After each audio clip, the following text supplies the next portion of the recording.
Hello everyone, welcome to Salesforce Predator. In this channel we discuss about various concepts and technologies in Salesforce. In this video series we are discussing about platform events. In this video we'll see how we can publish a platform event using an Apex code, how we can subscribe to a platform event using Apex trigger, what are the different considerations to be kept in mind while working with platform events, how we can set up debug logs for automated users. Okay. So to publish an event message using an Apex method, you need to create an instance of an event and you need to pass that instance to eventBus.publish method. Okay. And to subscribe a platform event using Apex trigger, you need to simply write an after insert Apex trigger on the event object to subscribe to incoming events. Okay. So trigger provides auto subscription mechanism in Apex. Platform events supports only after insert triggers. After an event message is published, the after insert trigger is fired. Okay.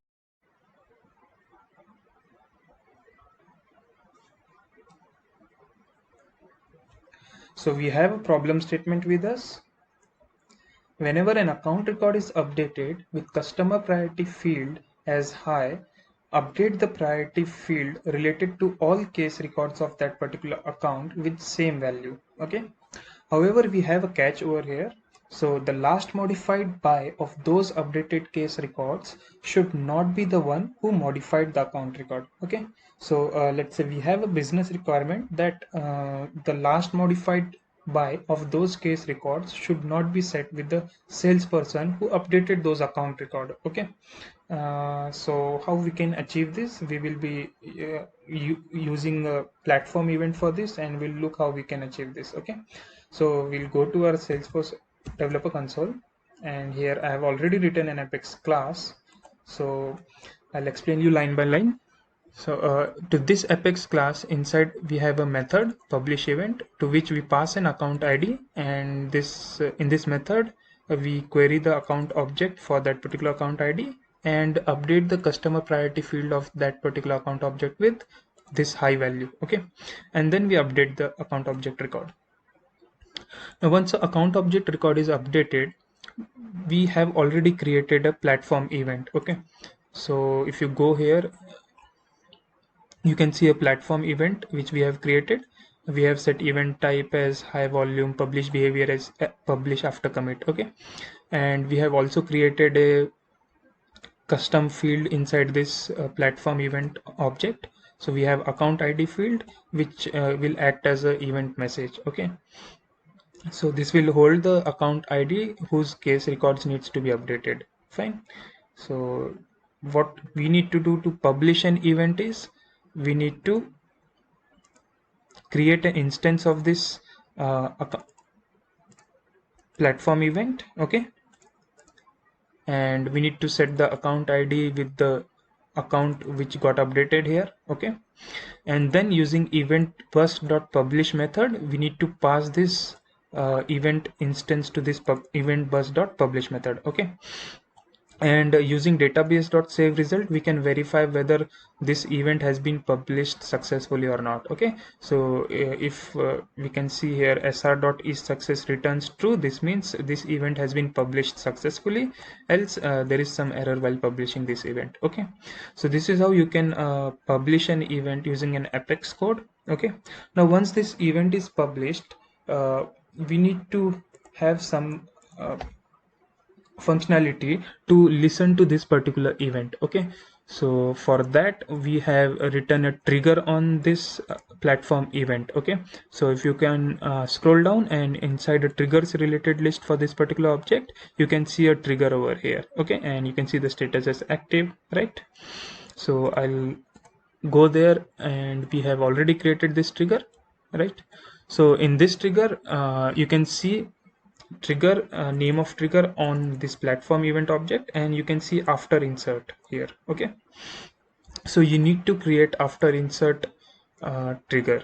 Fine, and inside this trigger we have collected the account IDs. So there might be scenarios like multiple accounts have been updated at once, right? So For that we have bulkified this. So we have created a list of account IDs which got updated, and we have added the account IDs to those lists using trigger.new. Okay, and then we have queried all the accounts with their related cases. Okay, so this will return us a account record along with their corresponding case lists, right? After that, we have used for loop to iterate on the account record, and inside that for loop we have used another for loop which iterate on the particular account's case list. Okay, and inside that we have updated the priority of those case object with the their account object's customer priority value, and added to a case update list, and finally we have updated those case lists. Okay, so this is how we can write an Apex trigger on platform event, and this trigger will be subscribing to this particular platform event. And if you can go down into the subscription related list, you can find this is the subscriber, which is nothing but the Apex trigger we have created. Okay, so this is how. Now we will test whether this platform event is working correctly or not, and whether our Apex class and Apex trigger which has subscribed to this event is firing correctly and updating the case record or not. Okay, so we'll go to an account record. If you can scroll down, you can see we have 5 related cases to this account, right? And the customer priority field of this account is set to low initially. And if I open, so we don't have to open, actually here you can see the priority field of case record, so they have been set to low, low, low, medium and medium. Okay, now let's say if I update the customer priority field of this account, all these case priority field of this case record should also be updated to this particular value. Okay, so let's try this. Let's update the customer priority to high, and we'll save this update. And one thing to be noted here is this platform event does not execute as soon as we update this account. Okay, so there will be some latency because this Apex trigger which we have written, so it will be running in a asynchronous mode and inside a different context. Okay, not in the context in which we have updated the account.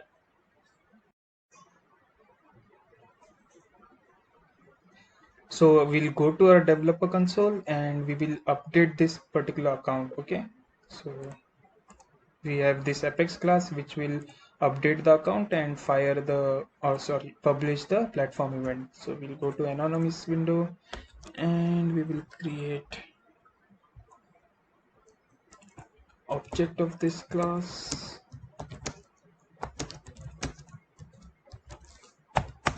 and using this object we will execute the publish event method. Okay, so we need to pass the account ID of this account inside that method, right? So we'll select this code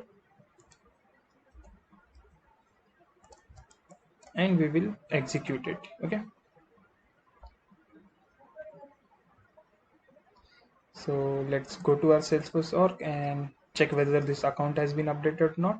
You can see the customer priority of this account has been set to high. Now if you go to the case record, you can see the priority of all the case records has also been updated to high. Okay,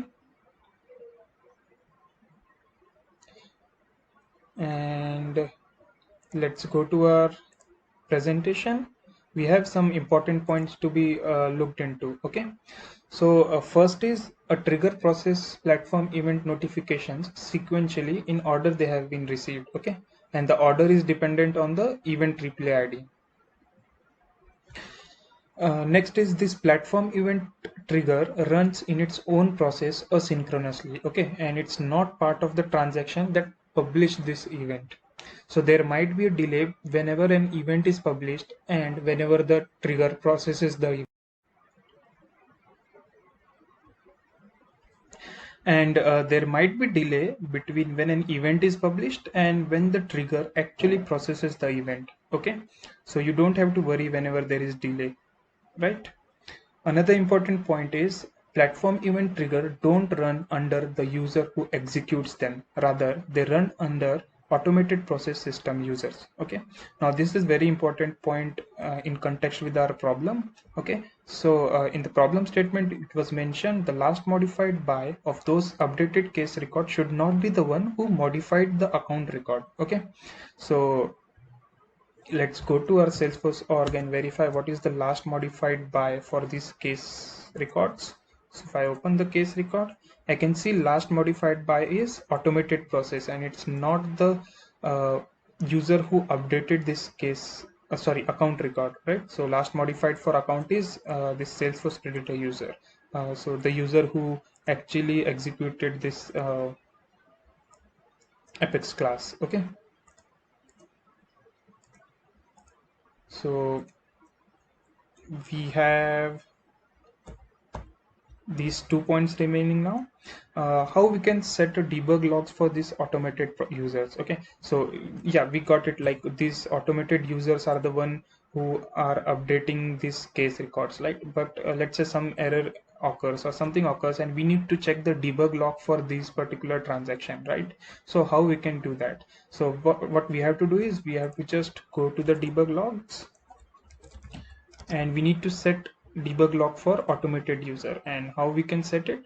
So we have an option over here while setting a debug log. Instead of trace entity type as user, we can select automated process. Okay, so if I select automated process and select some date and debug level,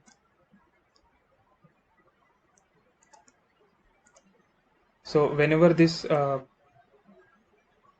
platform event trigger will execute, debug log will be there inside this automated process user. Okay, so if you want to try it, we can just go to our Salesforce developer console, and before that just we will update the account field so that our code will execute properly. And here in the case we will set some other priority for this case record. Okay, now we'll go to our developer console and we will execute this chunk of code, and let's go to the debug log. Let's refresh this. You can see a debug log under automated process user. Okay, so next point is how we can pause and resume platform event subscription. So if you have used trigger for subscribing the platform event, so in that case you can pause and resume the subscription also. Okay, so if you go to the platform event and inside a related list of subscriptions, you can see you have a manage button over here, right? So if you have used process builder to subscribe this to this particular platform event, then you don't see this manage button. But since you have used Apex trigger over here, you can see a manage button. So if I go to this manage, you can see we have two options, suspend and refresh, and we have details regarding this subscription. So this is the entity which has subscribed, last published ID, last process ID, type and state. Okay, so if I let's say suspend this. Okay, so suspend this subscription means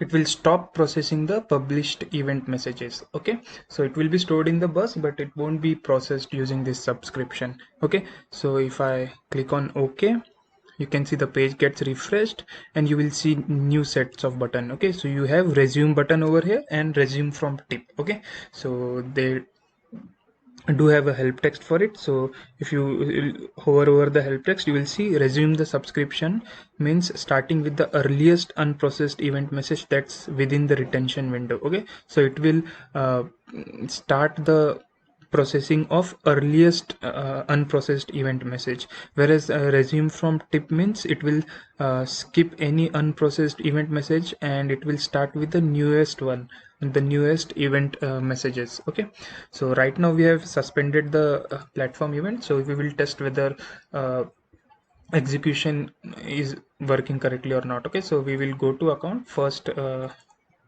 We'll just refresh this and we will make it as low, and in for one of the cases also we will make priority as low. Okay, so we'll just refresh and make its priority as low. Now we have suspended the event, right? So let's say we go to our developer console and we will execute this method. Okay, and we will see whether this case is been updated or not. Okay, so we will just refresh this account.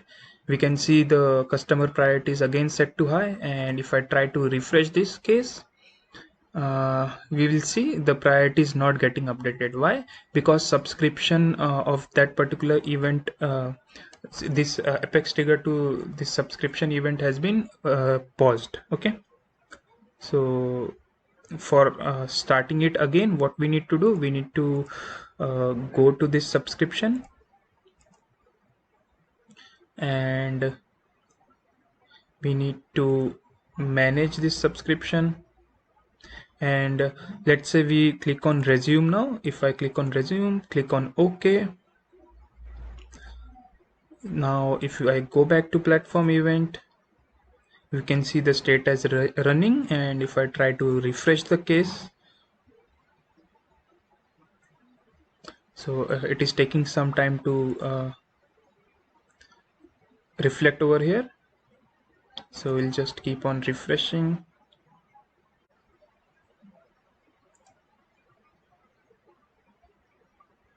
Yeah, so you can see the status of case got changed to sorry, the priority of case.